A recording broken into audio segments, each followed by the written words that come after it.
People were lying in the battlefield. A lot of people were dying. And the war chief, Puis, took his drum and walked through the battlefield and sang that song. And that song is about asking the people, why did it have to come to this? Why did it have to come to this? Why are you lying there? Why are you moaning? Why did it have to come to this? And that's what the war song is about.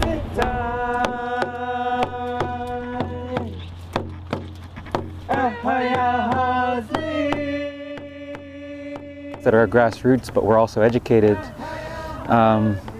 It's where the fight really begins for us, because we don't have a boardroom table. We don't have an organization. We support chiefs and hereditary elders who are connected to the lands. They're connected to the future generations. They're connected to ancestors.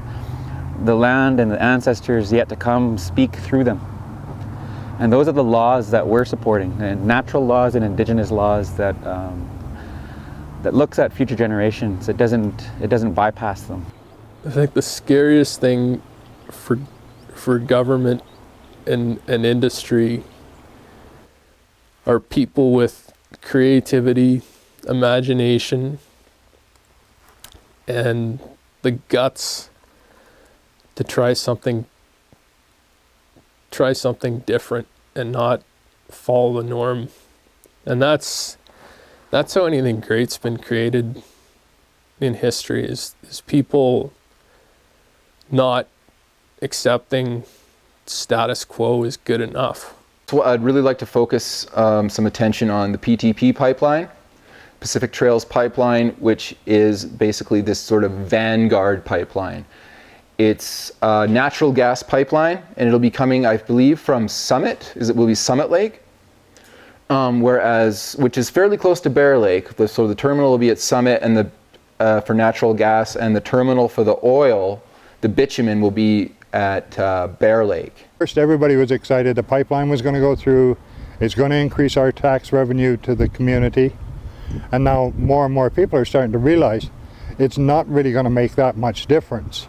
Is the trade-off worth the tax benefit we're going to have today? And a lot of people are starting to say, no, it isn't. We represent a group of grassroots people that are from the Uni'sot'son Nation. The Pacific Trails pipeline is the beginning of an energy corridor. The enbridge pipeline is a very trendy thing for people to be talking about. You look all over Facebook, you look after all the other social media sites, you look at all of those, everybody's talking about the enbridge pipeline. But nobody's talking about the Pacific Trails pipeline. And that's really, really bothersome to us, because they snuck right under the radar. And if we let them come in, the other pipelines are going to have an easier way of getting their permits in and forcing their way through our lands, and we can't let that happen. We won't let that happen. They've already submitted their plans for the pipelines and the routes, and they all follow the exact same route through our lands. The route that they want to take goes from the coastal mountain range through some huge, very unstable mountain ranges that are extremely steep, that have tons of landslides in them. Rock slides and landslides and avalanches.